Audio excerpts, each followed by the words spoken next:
Everyone thought he was crazy when a retired Navy SEAL spent his last $100 on a Mafia mansion everyone in town believed was cursed. Locals whispered about bodies buried in the walls and secrets that killed their owners.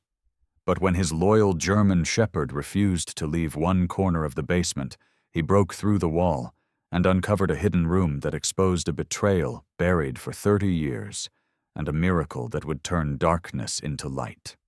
Before we begin, tell us where you're watching from, and if this story moves you, please subscribe for more. The morning sky hung low over rural Illinois. A pale sheet of gray stretched across fields gone brittle from the last frost. Wind rolled through the bare trees like an old breath, carrying with it the scent of rust and rain-soaked earth. On the edge of the small town of Brookhaven stood the county courthouse, its steps crowded with locals hungry for spectacle more than property. They had come to watch what they already called the Fool's Auction. Among them stood Jack Callahan, a tall man with a square jaw darkened by a few days' worth of stubble, and a gaze that never seemed to rest on the present. His eyes, gray as steel, weary as a man who had seen too much of the world, studied the notice pinned to the wooden board. Foreclosed property auction, the Vassereau estate, starting bid, $100. The letters looked like they'd been typed decades ago, smudged by weather and memory. Jack had once been a Navy SEAL, the kind of man other men followed without question. But years of deployments, the sandstorms, the firefights, and the noise that never stopped, those had carved something hollow into him. The military called it post-service adjustment. Jack called it the silence after the gunfire. He had returned home with scars that didn't show on x-rays, carrying only a duffel bag and a German Shepherd named Ghost. Ghost was 6 years old, his coat a smoky blend of silver and sable, his left ear notched from shrapnel, his right hind leg stiff from an old bullet wound. But his eyes, sharp amber, still burned with a soldier's alertness. He limped slightly when he walked, yet carried himself with dignity, tail low, gaze steady. For Jack, Ghost was not a pet. He was the last proof that loyalty still existed in the world. As the auctioneer began, the wind picked up, rattling the courthouse flagpole. Next property, the Vassereau estate, corner of Cedar Hill and Marrow Creek Road, starting at $100. The man's voice was loud, rehearsed, indifferent. Laughter rippled through the crowd. "Ha, you couldn't pay me $1,000 to live there," someone muttered. "They say old Dominic Vassereau buried bodies in the basement," another added, grinning. Jack said nothing. He had lived through nights when entire villages burned. Ghosts did not frighten him. He raised his hand, and the auctioneer's hammer fell almost immediately. "Sold, to Mr. Callahan, for $100. The laughter turned to murmurs. Jack slipped his hands into the pockets of his worn leather jacket and nodded once, as if accepting orders. Ghost barked once, short and sharp, the sound echoing off the courthouse steps like a salute. By late afternoon, the truck carrying Jack and Ghost climbed the winding road to Cedar Hill. The estate appeared from behind the fog like something half alive. A mansion draped in ivy and regret, its windows broken, its roof sagging beneath years of neglect. The wrought iron gate creaked as Jack pushed. "It open!" The hinges screamed in protest. Ghost growled low in his throat, tail bristling. The driveway was a mosaic of cracked stones swallowed by weeds. A rusted fountain stood in the center, dry and filled with leaves. Jack's boots sank slightly in the mud as he approached the front door, its mahogany faded to the color of bone. He ran a hand across the iron knocker, cold and rough beneath his calloused fingers. "This is it, Ghost," he murmured. "Home." The word tasted foreign. Inside, the air was thick with dust and damp wood. The grand foyer opened into a staircase that coiled upward into darkness. Chandeliers hung overhead, their crystals gray with age. Furniture sat beneath white sheets like corpses under shrouds. The silence pressed heavy on Jack's chest. He could hear his own pulse, the faint whine of ghosts breathing. As he moved through the hall, his boots left prints on the dusty marble. He passed a cracked mirror that threw back his reflection. Broad shoulders slightly hunched, eyes sunken, jaw tight. He barely recognized himself. Once, he had carried himself with the posture of a man certain of his purpose. Now he looked like a man still trying to remember what purpose was. In the library, faded books slumped against one another, their titles half erased. A portrait of Dominic Vassereau, the mansion's long-gone owner, hung crooked above the fireplace. A dark-eyed man in a black suit, expression caught somewhere between arrogance and sorrow. Rumor had it he was a Mafia boss who vanished one night, leaving behind nothing but whispers and bloodstains that the town never talked about in daylight. Jack stared at the portrait for a long moment. "You and I might get along," he muttered. "Both ghosts of something that used to matter." Ghost sniffed the corners of the room, tail flicking uneasily. The dog's instincts never lied. When Ghost stopped beside the old piano and growled softly, Jack crouched to run his hand over the floorboards. They were uneven, swollen with age. But one plank seemed newer than the rest. He pressed down. It groaned in response, like something breathing beneath. He made a note to check it later. By evening, the house had grown colder. Jack lit a small fire in the main hearth. The flames cast trembling light across the peeling wallpaper, the ceiling cracked like a spider's web. Ghost lay beside the fire, head resting on his paws, ears twitching at every noise. Jack sat opposite him, eating from a tin of cold beans. Outside, thunder rolled over the hills. The sound brought a flicker of memory. A desert night in Helmand Province. The air vibrating with artillery, the smell of sand and blood. He blinked hard, shaking the image away. His fingers trembled slightly. He looked at Ghost. "You remember, don't you? How they said we'd come home to peace?" The dog tilted his head, as if listening. Jack smiled faintly, though it didn't reach his eyes. They lied. The fire crackled, filling the silence that followed. Later, he explored the upper floor. The bedrooms were stripped bare, wallpaper curling from the corners, dust motes swirling like ghosts in the flashlight beam. One room still had a child's rocking horse, its paint chipped, one eye missing. Jack paused there, feeling a pang in his chest that he didn't want to name. Loss had a scent, and this room reeked of it. He closed the door quietly. In the master bedroom, the balcony doors stood ajar. He stepped outside, wind whipping through his hair. Below, the grounds stretched into darkness, the outline of the old stables, the skeletal remains of rose bushes that once must have bloomed crimson. Somewhere out there, an owl cried.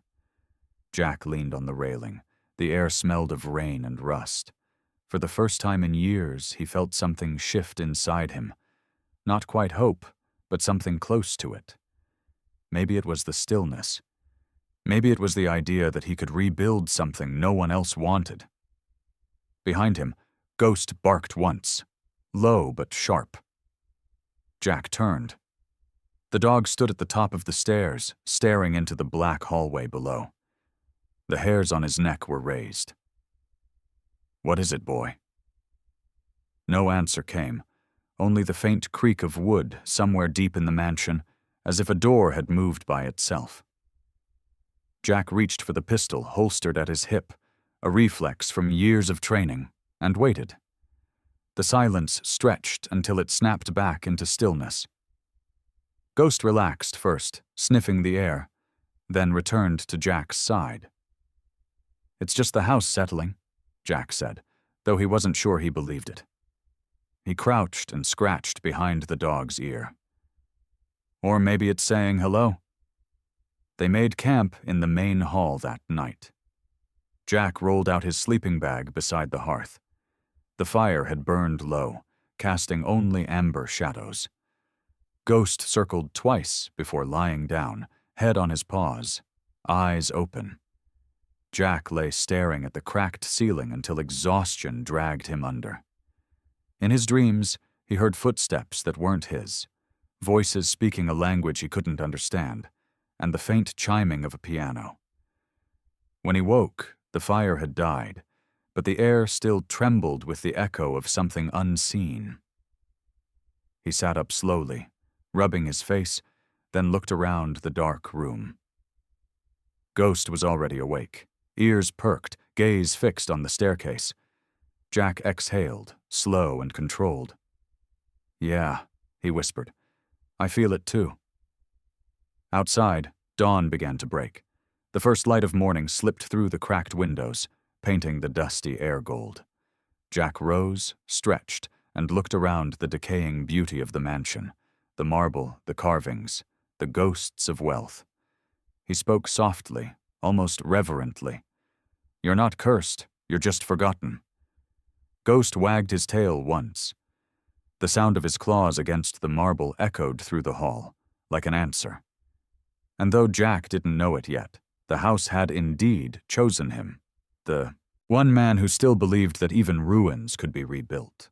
The storm had passed, leaving the air dense with the smell of wet earth and the faint metallic tang of old iron. The mansion, perched like a wounded beast above the fog, exhaled through its broken windows with every gust of wind. Inside, Jack Callahan moved slowly through the hall, lantern in one hand, toolbox in the other. Every door hinge he oiled, every shattered frame he reinforced with care. It was less about repair and more about control. After years of chaos, order was the only peace he could afford. Ghost followed him from room to room, his claws tapping against the marble, tail lowered in watchful rhythm. The dog's ears flicked at each creak of the house, as if expecting it to speak. Jack had stopped talking to himself days ago. Now he listened instead. That night, while wiping layers of grime from the grand portrait above the staircase, Jack noticed the dust swirl strangely in the beam of his flashlight. He leaned closer and froze. Beneath the surface of the glass, smeared faintly across the lower right corner, was a handprint, fresh enough to gleam under light. The smudge wasn't his. Ghost's growl rolled low, the sound primal and warning. Jack turned off the light, standing still in the darkness. The house groaned around him, beams shifting, the echo of old footsteps whispering through the corridor. But when he turned the light back on, the handprint was gone. He didn't sleep that night. Instead, he sat near the hearth, Ghost pressed close against his leg. Memories surfaced uninvited. Afghanistan, the mission that had gone wrong, the echo of an explosion that stole 2 of his brothers in arms. He still woke sometimes with their names on his lips. He looked down at Ghost and muttered, "If this place wants to haunt me, it's a bit late to the party." By dawn, Jack's exhaustion turned to restless focus. He began inspecting every room in the west wing, the one furthest from the entrance, where the air felt heaviest. The wallpaper peeled like sunburned skin. He found traces of water damage, rat droppings, a broken clock stuck at 11:47. But in what must have once been the office, something caught his eye. The floorboards near the old mahogany desk had a different grain, newer and slightly raised. He crouched, pried one loose with the tip of his knife. Beneath it lay a small wooden box, dust-choked but intact. He carried it to the window where morning light fell weakly through the fog. The box was carved with initials, DV, and secured with a brass latch that broke easily under his knife. Inside, wrapped in yellowed linen, were several photographs and a rolled blueprint marked in Italian. The blueprint was labeled Casa Luce, House of Light. The photographs were brittle, their edges curled with age. In one, Dominic Vasaro stood among a group of children outside a building that was not the mansion, but something smaller, humbler, an orphanage perhaps. The man in the picture was not the cold, predatory face from the newspaper clippings Jack had seen in the past. His expression was gentler, almost uncertain. One child clung to his coat while another tugged his sleeve. Behind them, the shadow of the mansion loomed, like a promise half kept. Jack leaned against the desk, frowning. "So you weren't all monster," he murmured. "You were trying to build something good." The sound of gravel crunching outside broke his thoughts. He went to the window. A pickup truck had pulled up near the gate, and stepping out of it was Ellen Marsh, the town's post officer. Ellen was in her mid-50s, a broad-shouldered woman with cropped gray hair and sharp, hawk-like eyes that missed nothing. She wore a bright red jacket that stood out against the muted landscape. Ellen was known for two things: gossip and delivering mail to people even after they'd stopped wanting it. When Jack opened the door, she gave him a quick once-over. "You're the fellow who bought this heap?" she asked, her tone carrying both curiosity and disbelief. "Guess so," Jack replied. She handed him a few envelopes. "Town's been talking. They say the place eats its owners." Jack smirked. "Then it should be full by now." Ellen chuckled, but her gaze lingered past him, toward the dark hall beyond the door. "Careful what you wake in there, Mr. Callahan," she said quietly. "Some walls don't forget." Then, tipping her cap, she trudged back to her truck. Jack stood in the doorway a long moment after she left. The phrase, "some walls don't forget," looped in his head like a warning disguised as a neighborly remark. Later that afternoon, Jack returned to the study, box still open beside him. He examined the blueprint again. Casa Luce, House of Light, was a design for converting the estate's east wing into a children's refuge: dormitories, classrooms, a kitchen, and a garden. The details were meticulous, almost obsessive. He could see the revisions marked in pencil: windows bigger, let in more light. He could picture Vasaro hunched over this very desk decades ago, sketching redemption into blue lines. That image unsettled him. Men like Vasaro didn't repent. They ruled through fear and money. And yet here was evidence, a dream of goodness buried under dust. That night the wind returned, stronger, howling down the chimney like a voice searching for someone. Jack sat in the library, the blueprint spread across the table, while Ghost dozed beside him.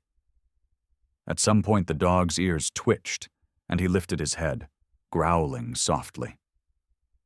Jack followed his gaze. One of the books on the highest shelf trembled, then fell to the floor with a dull thud. He went to pick it up. The cover read Faith and Foundations, a theology text printed in Italy, dated 1958. When he flipped it open, a folded note slipped out. Written in faded ink were 3 words: "The light forgives." He felt a shiver that had nothing to do with temperature. Sometime, near midnight, Jack took the box and photos upstairs to the master bedroom. He sat on the floor by the cold fireplace, the documents spread before him like clues from a crime scene. The more he studied them, the clearer it became. The Casa Luce plan had never been realized. Something, or someone, had stopped it.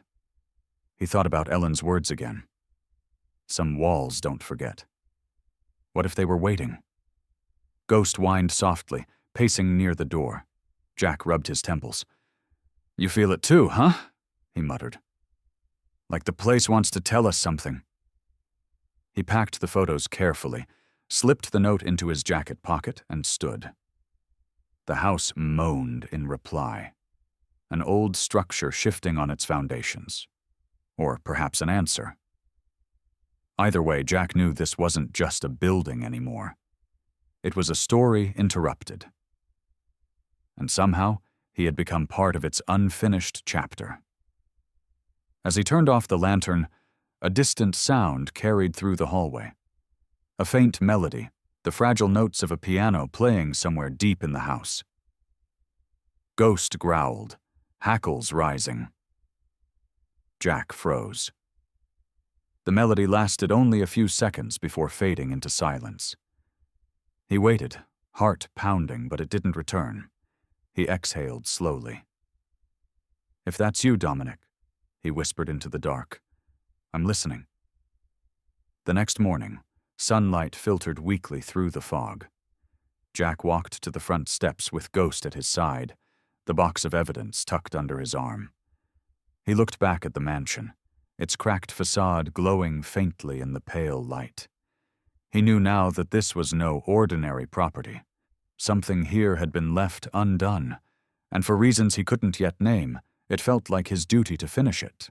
When he turned away, the wind stirred through the ivy, and for an instant he thought he heard a whisper carried on the breeze, a voice rough and low, saying only his name. He didn't look back. The third morning after Jack found the box, the mist on Cedar Hill lifted for the first time. Sunlight, pale and hesitant, spilled through the broken windows of the Vassereau estate, painting dust motes into slow, golden spirals. Jack was outside by the cracked fountain, sleeves rolled up, trying to coax the generator into life. Ghost lay near the steps, chin on his paws, watching the distant road below as if he knew something, or someone, was coming. The low growl that rumbled in Ghost's chest was the first warning. Jack looked up just as the sound of engines broke the quiet.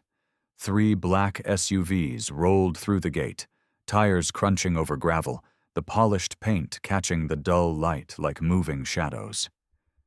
He wiped his hands on a rag, squinting as the convoy stopped near the front porch. The first door opened, and Vincent Morelli stepped out. He was in his early 30s, tall and sharply built. The kind of man who dressed like success was armor. His navy suit fit perfectly, the tie a subtle pattern of silver on charcoal. A gold watch gleamed at his wrist, and his shoes were too clean for a man visiting a ruin. His hair, black, neatly combed, contrasted with skin that had the faint, permanent bronze of someone raised on wealth and distance. His eyes were darker still, the color of onyx, hard to read but impossible to ignore. "Mr. Callahan," he greeted with a voice smooth as oiled steel. "I'm Vincent Morelli, representing D&M Holdings." Jack said nothing, only gestured toward the broken steps as if to say, "Be careful." Vincent smiled, unbothered. 2 men in suits flanked him, silent, broad-shouldered, wearing the detached expression of hired muscle. Their movements were too precise for corporate security. Jack had seen that stance before, the barely concealed readiness. Soldiers once, or worse. "I'll get straight to it," Vincent continued, taking off his sunglasses. "We'd like to purchase this property. Our company is interested in redevelopment, historic site, potential resort, something that honors the town's legacy." Jack studied him, hands in pockets. 3 SUVs for a resort pitch?" Vincent's smile widened slightly. "We believe in presentation." He pulled a thin folder from his briefcase and opened it with practiced grace. "Our offer, $3 million. Cash. No inspection, no delay." Jack's laugh was short and dry. "You think I scare easy?" "Not at all," Vincent said. "I think you understand opportunity. This house isn't just bricks and dust, it's a liability. The structure's collapsing, the land's poisoned by rumor. Take the money, Mr. Callahan. Start somewhere else." Jack's gaze didn't waver. "You didn't drive up here for real estate, Morelli. You're looking for something." For a heartbeat, Vincent's mask slipped. His eyes narrowed just slightly before the charming smirk returned. "Sometimes value isn't visible to everyone. But for you, I'll make it simple. $3 million, and we'll handle all paperwork. Walk away clean." Ghost, standing now, gave a low growl that rolled through the still air. Vincent looked down at the dog, his expression briefly flickering with unease before he forced a chuckle.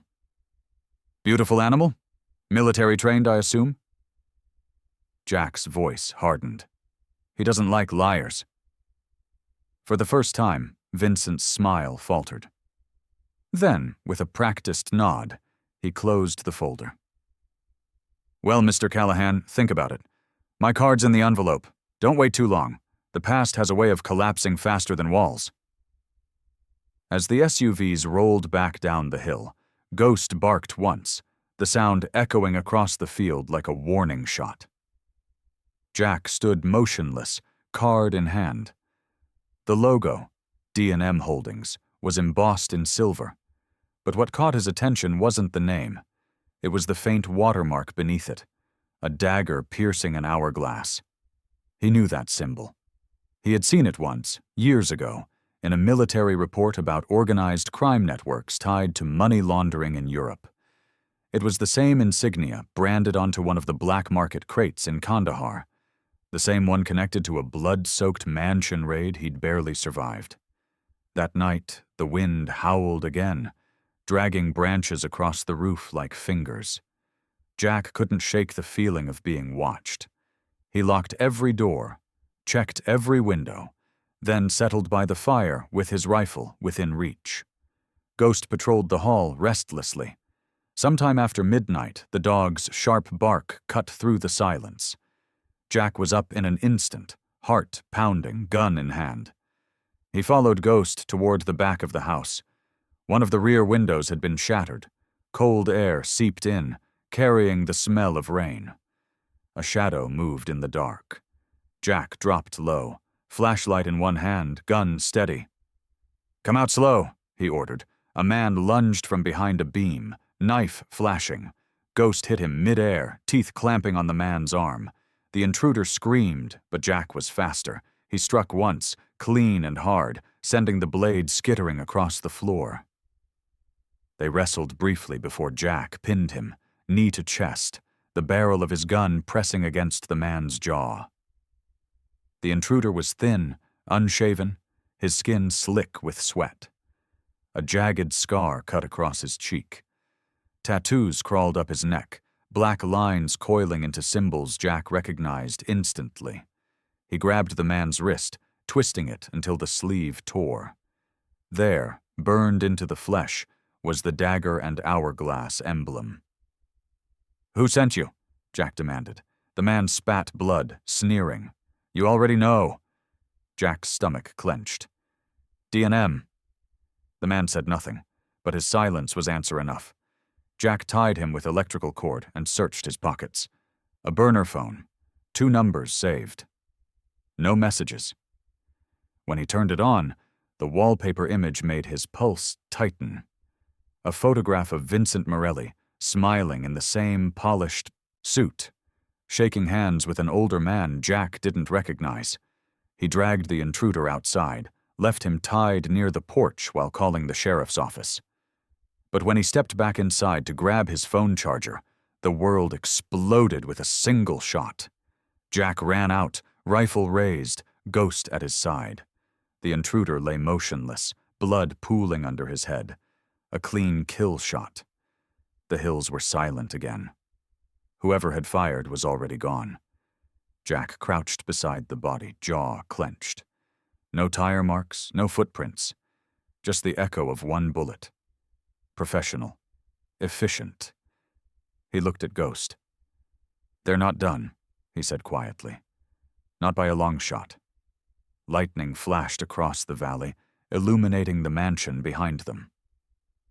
For a brief second, Jack could have sworn the figure of Dominic Vassero stared out from the upper window, watching. But when the light faded, only cracked glass remained. Inside, Jack sat at the desk in the study. The photographs of the orphanage still lay there, and now beside them, the blood-streaked card of D&M. He stared between them, the dream of redemption and the reality of greed. Ghost settled at his feet, head on his boots. Jack exhaled, long and steady. The pieces were aligning. D&M wasn't interested in redevelopment. They were after whatever Vasaro left behind, something powerful enough to kill for. He looked up at the portrait again. The painted eyes seemed almost alive in the flickering firelight.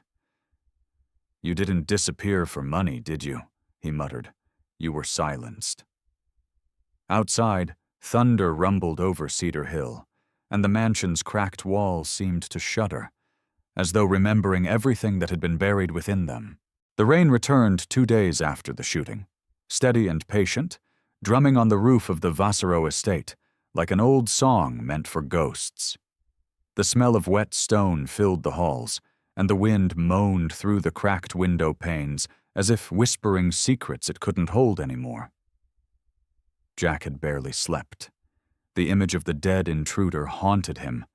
The clean bullet wound, the silence afterward, the message behind it. Someone is watching. Ghost had become restless since that night. The dog prowled the mansion's halls endlessly, nose low, ears pricked, as if following a trail Jack couldn't see. His fur, thick gray streaked with darker silver, stood slightly on end whenever he approached the west wing. Jack noticed it first as a pattern. Every time Ghost passed the old stairwell leading to the basement, he froze, sniffed, and growled softly, tail rigid. By the third morning, Jack gave in to instinct. He followed Ghost down to the lower level, flashlight in one hand, pistol in the other. The basement smelled of damp earth and iron, the kind of cold that stuck to bones. Crates lined the walls, half rotted, and cobwebs hung like lace from the ceiling beams.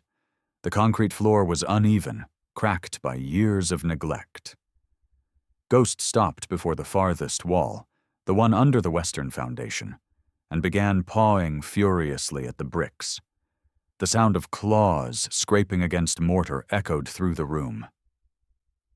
"Easy, boy," Jack murmured, crouching beside him. The wall looked wrong, its bricks smoother, the mortar lighter in color, like a patch hastily made.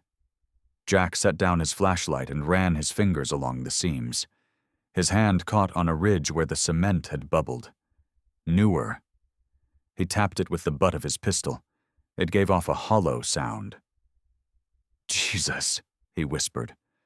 He fetched a crowbar from the tool rack. The first brick came loose easily, the second harder.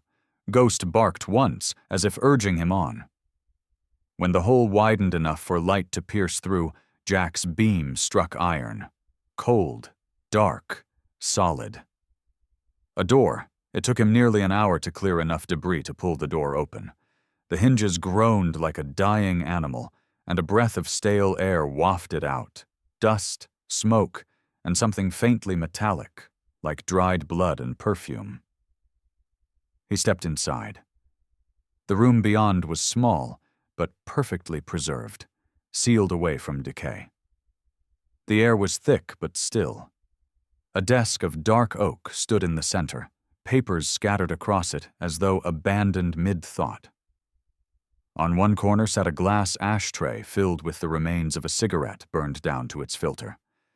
A single chair, leather cracked but upright, faced the desk, and on the wall above it hung a portrait of Dominic Vasaro, the same face from the grand staircase upstairs. But here the expression was different. Weary, uncertain, eyes shadowed by guilt rather than power. Jack's breath hitched. The space felt less like a tomb and more like a confession. He moved, carefully, studying the room. A typewriter sat under a sheet of dust. Beside it, an open notebook filled with cramped Italian handwriting. Books on philosophy and religion lined the shelves. One spine caught his attention. Redemption and the reckoning. He almost smiled at the irony. Behind the desk, half hidden under a faded rug, something metallic gleamed. Jack knelt, pulling the rug back to reveal a large safe, its steel surface etched with rust. The combination dial was old but functional. He spun it experimentally. The mechanism clicked faintly. Ghost whined softly behind him. Jack frowned. You smell it too, huh? It took him nearly 20 minutes, but the safe opened with a low metallic sigh. Inside were no stacks of cash, no gold bars, just ledgers, dozens of them, bound in dark leather and labeled by year. Some were thick with ink and margin notes. Others were thinner, their pages trembling with age. Jack carried the top 3 to the desk and began reading. The entries were precise, methodical. Payments, shipments, coded transfers through offshore accounts. He had seen this kind of structure before. Military precision hidden in criminal chaos. But near the end of the final ledger, the handwriting changed. Shaky, desperate. Leonardo Ricci has betrayed me. He took my ledgers, my men, my life. He told me the light would save us, but he used it to blind me. If anyone finds this, know I did not run. I was silenced. Jack sat back slowly, the words burning into his mind. Leonardo Ricci, the right hand of Vasaro, the man rumored to have vanished after his boss's disappearance. But Ricci hadn't vanished. He had reinvented himself. D&M Holdings. He flipped the page. A photograph slipped out, faded, creased. Dominic stood beside a little boy, perhaps 6 years old, dressed in a small tailored suit, eyes wide and solemn. On the back of the photo, a name was scrawled in ink. Vincent. Jack's blood ran cold. He looked around the office again, seeing it differently now. Not as a relic, but as evidence. A map of betrayal preserved in brick. Dominic had tried to document everything before his death, perhaps even to clear his conscience. The light Vasaro once dreamed of, Casa Luce, had been extinguished by the very man he trusted most. A soft sound drew Jack's attention. The door behind him creaked. He spun, pistol raised, but it was Ghost, tail low, ears pricked towards the corridor. Someone was upstairs. The floorboards groaned faintly, deliberate, cautious. Jack moved silently to the wall, motioning Ghost to stay low.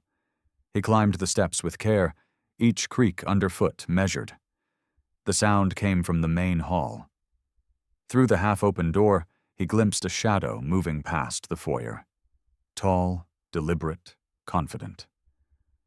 The figure paused near the grand staircase, turned toward the portrait of Dominic Vasaro, and stood still. When Jack stepped forward, the man spoke first. You found it, didn't you? The voice was calm, steady, and familiar. It was Sheriff Wyatt Briggs, the county sheriff. Wyatt was a man in his late 40s, heavy-set but strong, with a weathered face and the kind of eyes that had seen too much of humanity's cruelty. His short-cropped hair was streaked with gray, and his uniform bore the smell of rain and coffee. He'd been the first to respond after the break-in, the one who'd ordered the body removed without much questioning. Jack hadn't trusted him then, and now, under the flickering light of the foyer, that instinct hardened. What brings you here, Sheriff? Jack asked, voice even. Wyatt's lips curled faintly. Just checking in? Heard you've been digging around where you shouldn't. The Vasaro case is closed, Callahan. Let the past stay buried. Jack studied him. You ever wonder who buried it? Wyatt's hand hovered near the pistol at his belt, but didn't draw. I wonder who'll get buried next if you keep asking the wrong questions. The two men stared at each other for a long moment before Wyatt turned, his boots echoing down the hall. Careful, soldier, he said over his shoulder. You're not in the Navy anymore. No one's coming if you call for backup. When the door shut behind him, Jack felt the mansion's silence close in again, thicker than before. He looked down at Ghost, who sat near the hidden stairwell, hackles raised, eyes burning amber in the dim light. Jack returned to the basement, sealed the secret room, and locked the door behind him. He knew what he had now: proof of betrayal, motive for murder, and a connection to D&M. But proof meant danger, and the sheriff's visit had made one thing clear. The rot wasn't just in the past. It was in the present, too. He ruffled Ghost's fur. "Looks like we just made the guest list, buddy." Ghost licked his hand once, then turned his gaze toward the wall, ears twitching at something only he could hear. For a second, Jack thought he heard it too. The faint scrape of a chair, the rustle of paper, in the sealed room behind the bricks. But when he listened closer, there was nothing but rain. The next morning broke under a sky the color of steel, the kind that promised rain but never delivered it. Jack Callahan stood by the mansion's gate, the briefcase clutched tight in his hand. Inside it were the ledgers, the photographs, and the letter written by a dying man 30 years ago. Ghost sat beside him, tail still, eyes fixed on the empty road ahead. Jack had made his decision. It was time to stop hiding in shadows and bring this truth into the light. He drove north for 3 hours until the skyline of Chicago appeared through the mist, a jagged horizon of glass and smoke. The closer he came to the city, the heavier his chest felt. He hadn't been back since the day he left the Navy. The noise, the crowds, the memories, they pressed on him like an old wound. But this time, he wasn't here for himself. The Federal Building loomed tall, a brutal block of concrete softened only by the flags flapping in the wind. Inside, security checks and fluorescent lights made everything look sterile, as if truth itself had been sanitized. Jack waited in a small office overlooking the street until the door opened and Lucas Darnell stepped in. Lucas was in his early 40s, lean but strong, with a face that carried too many nights of lost sleep and a permanent 5 o'clock shadow that no razor could erase. His eyes were green, sharp and intelligent, framed by lines that deepened when he smiled, which wasn't often. A deep scar ran along his left jaw, the gift of a mission gone wrong in Kandahar, the same mission that had nearly killed Jack. "Jesus, Jack," Lucas said, closing the door behind him. "When they told me someone from the old unit was here, I thought it was a bad joke." Jack gave a faint nod. "Good to see you still breathing, Agent Darnell." Lucas grinned, clapping him on the shoulder. "You always did have a talent for finding trouble. What brings you here this time? War, ghosts, or both?" Jack set the briefcase on the desk, snapping it open. "I need your eyes on this." Lucas's expression shifted from amusement to focus. He flipped through the ledgers, brow furrowing as he skimmed the entries. Then he unfolded the brittle letter, reading it twice in silence. This is Dominic Vassero's handwriting, no question." "You're sure?" "I've seen the original case file. These match perfectly." Lucas looked up, his voice quieter now. "Jack, this could reopen the entire investigation. But you know what that means. People are going to come for you." "They already have." Jack's tone was dry, but his eyes told the rest. Lucas sighed, leaning back in his chair. "You remember Ricci, right? Leonardo Ricci. He vanished after Vassero's death. The Bureau assumed he fled to Europe with the money." "He didn't flee," Jack said. "He changed names, started over, D&M Holdings." Lucas blinked. "You're serious?" Jack slid a photograph across the desk. Vincent, Morelli shaking hands with an older man. "Ricci and his son. They run everything now under a new flag. They tried to buy the house. When I refused, they sent men to shut me up." Lucas rubbed his temples. "This is bad.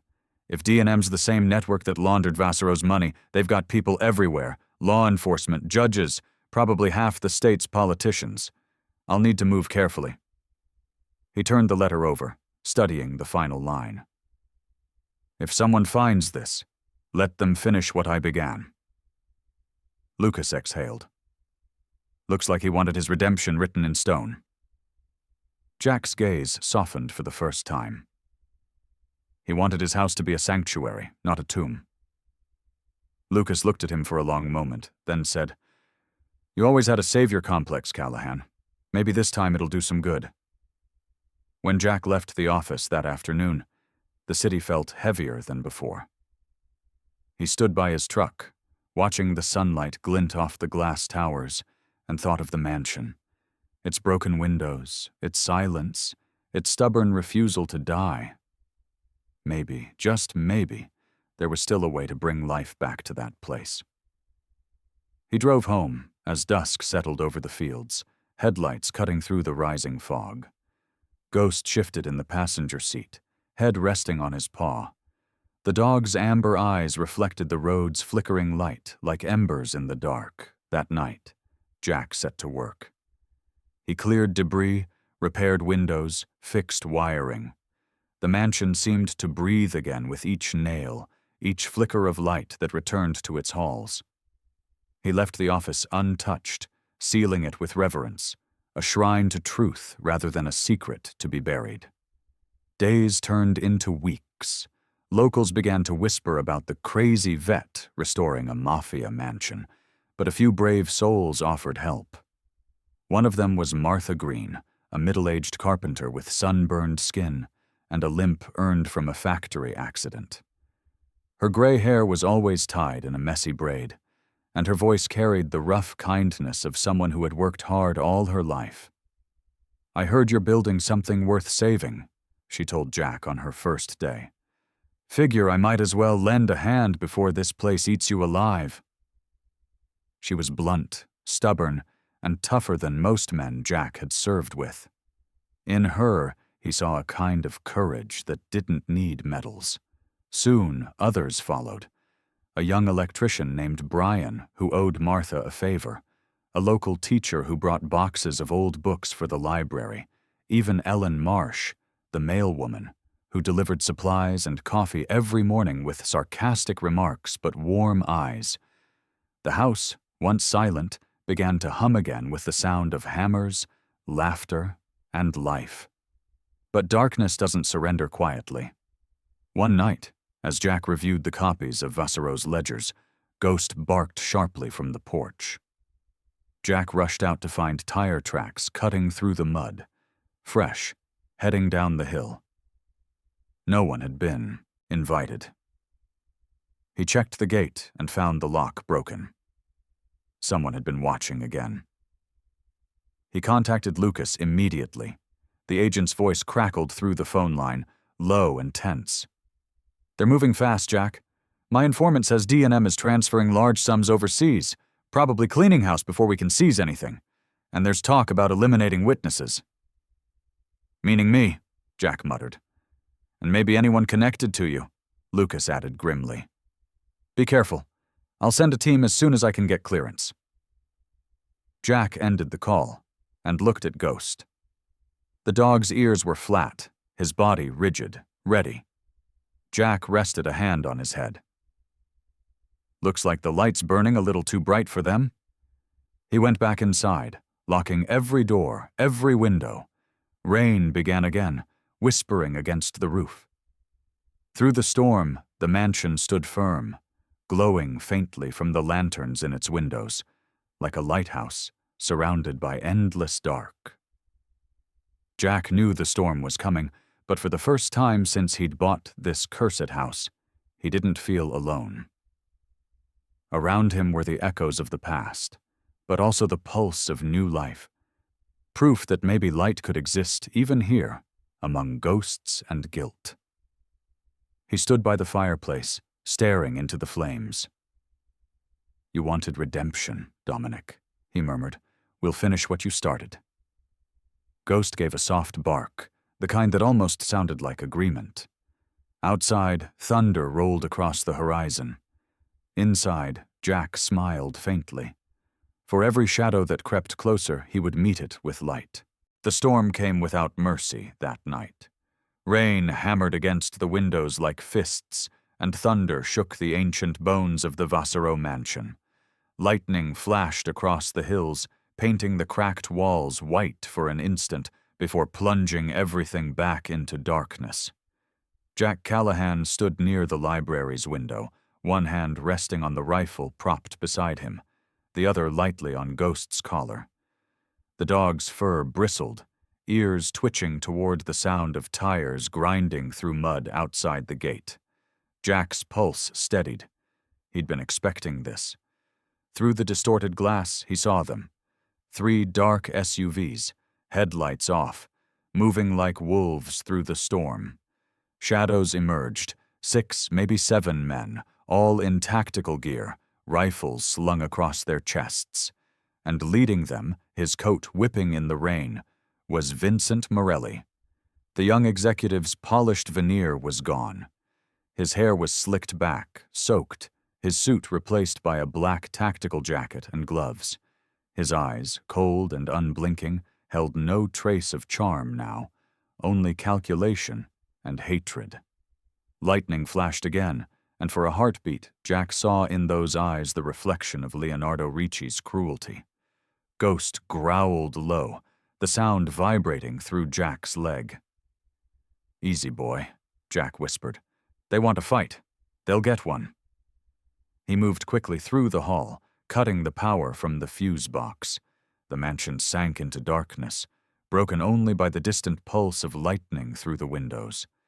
He knew the corridors like a soldier knew the terrain of a battlefield. The broken floorboards, the narrow staircases, the shadows deep enough to swallow a man whole. Outside, Vincent gave a sharp signal.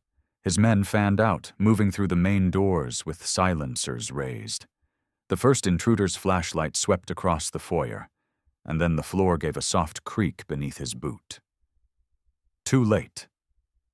Jack lunged from behind the pillar, driving his elbow into the man's throat and twisting his rifle free in one clean motion.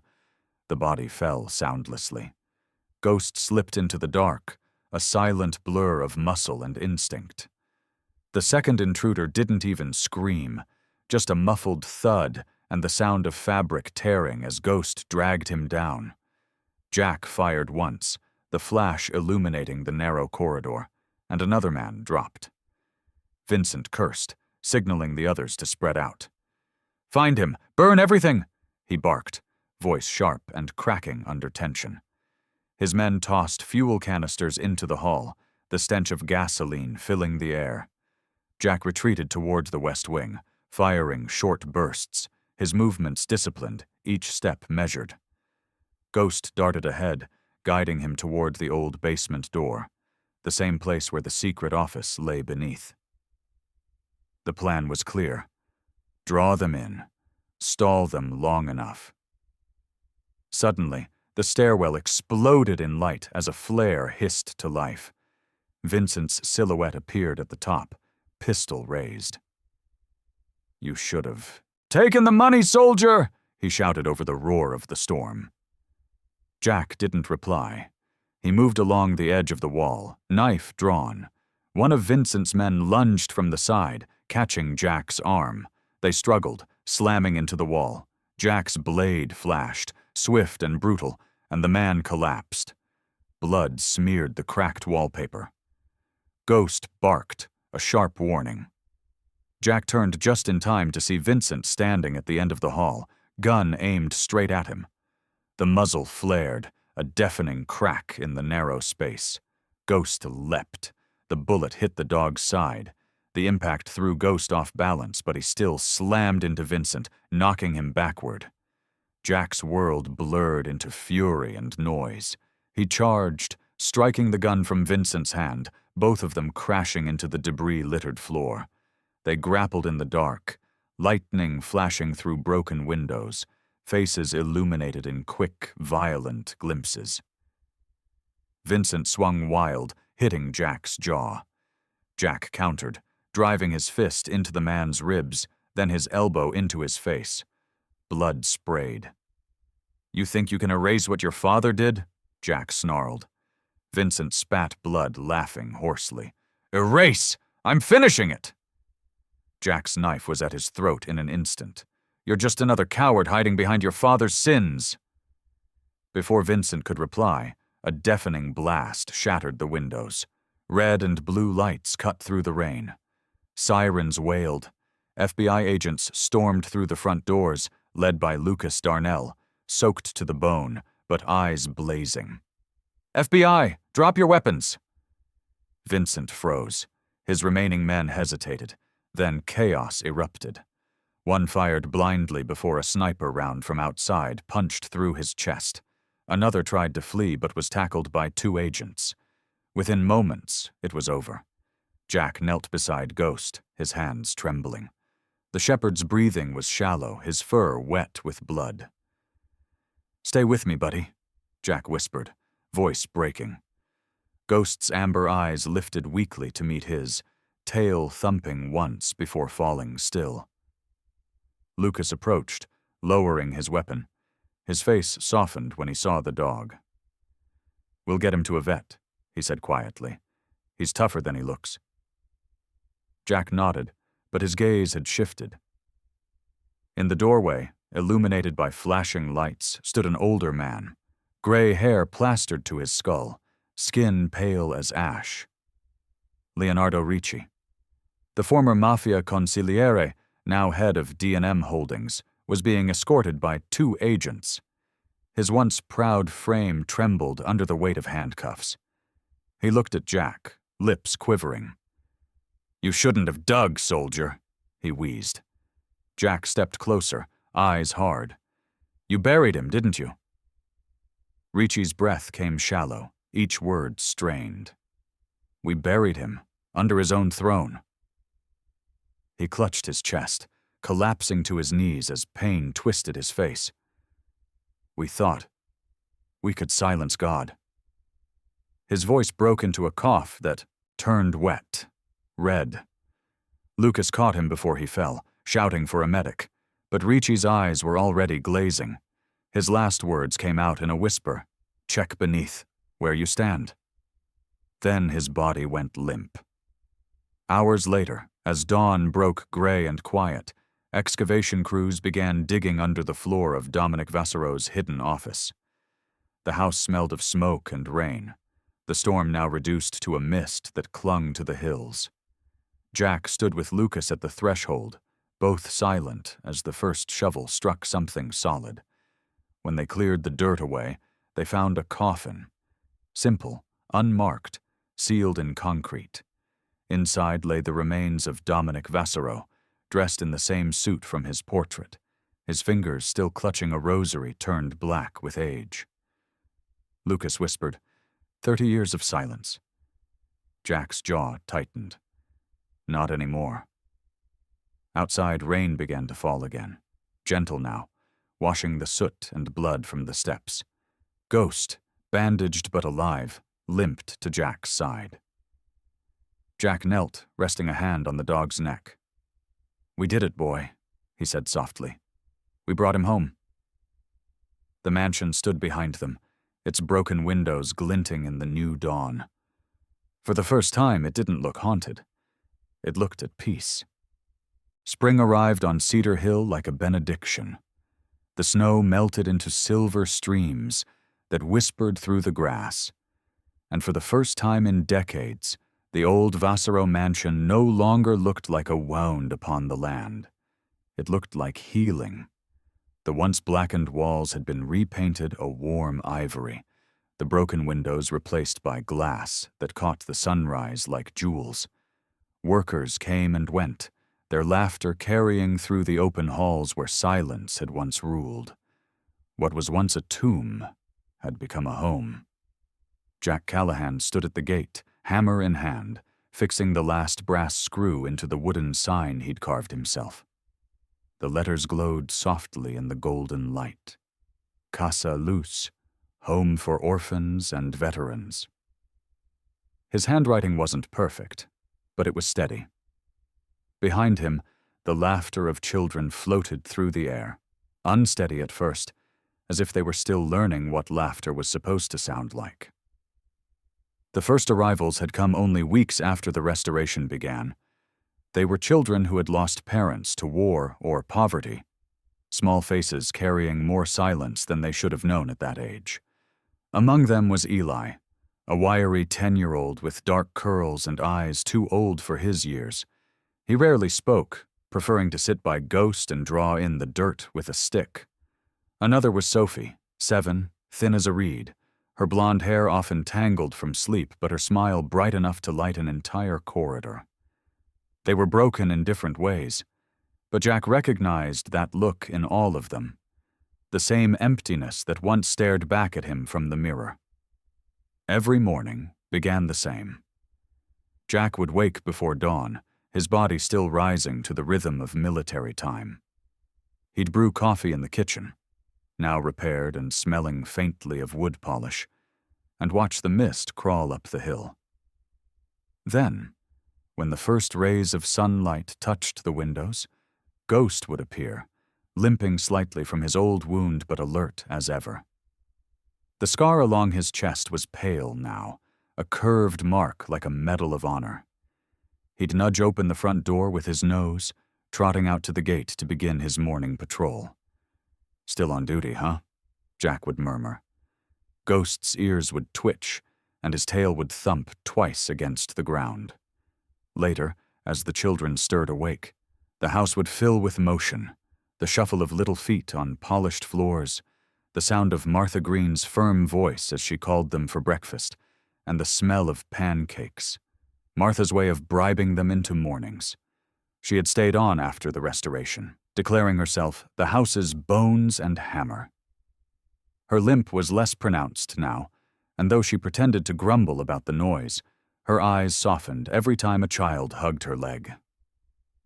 Lucas Darnell visited often, no longer in suits but in rolled-up sleeves, helping repair the fences or teaching Eli how to throw a baseball. "You're running a miracle here, Jack," he said one afternoon, wiping sweat from his brow. "Not the kind we see in the bureau. This one's real." Jack only smiled faintly. "Maybe miracles are just good men fixing what bad men broke." Even the townsfolk, once wary, began to approach. Ellen Marsh brought boxes of donated clothes. The local teacher offered to come twice a week for lessons. Volunteers from nearby veteran groups arrived on weekends, fixing what remained of the garden and planting new trees where the ground had burned during the final night's firefight. With each passing week, the house grew more alive. Jack spent his days guiding the children through small tasks, teaching them how to plant seeds, how to mend a broken fence, how to listen when Ghost barked at the wind. "It's not about guarding," he told them once, crouching beside Sophie as she scattered wildflower seeds across the yard. "It's about paying attention. The world always tells you when something's wrong. You just have to listen." In the evenings, he'd gather them by the fireplace, the same one that once flickered over the shadow of crime and betrayal. Now its warmth carried laughter and stories. He told them about loyalty, about bravery, about how darkness isn't something to fight alone. Sometimes, when the fire burned low, he'd see Dominic Vessero's portrait still hanging in the library, the face of a man who had finally found peace. Ghost would rest beside the hearth, surrounded by tiny hands that petted his scarred fur. The dog bore it all with patient dignity, occasionally lifting his head to nuzzle one of the smaller children. To them, he wasn't a soldier's dog. He was their guardian. Months passed. The flowers bloomed on the hill, and sunlight returned to the windows in long, golden streaks. Jack found himself walking the halls in quiet wonder at what the house had become. The air no longer smelled of dust and regret. It smelled of paint, bread, and laughter. One late afternoon, the sky flamed with orange and violet as the sun dipped behind the horizon. Jack sat on the porch, his old flannel shirt sleeves rolled up, a book in his hands, the worn leather notebook he'd found in the secret room months ago. He opened it to the final page. The last words, written in the uneven scrawl of a dying man, read, "If light ever returns, it means I have been forgiven." Jack read the line several times, then closed the book and looked out over the fields. The children were playing tag near the fountain, Ghost watching them from his spot by the gate. Lucas and Martha stood near the garden, arguing good-naturedly about where to plant another row of apple trees. He felt the corners of his mouth lift into a quiet smile.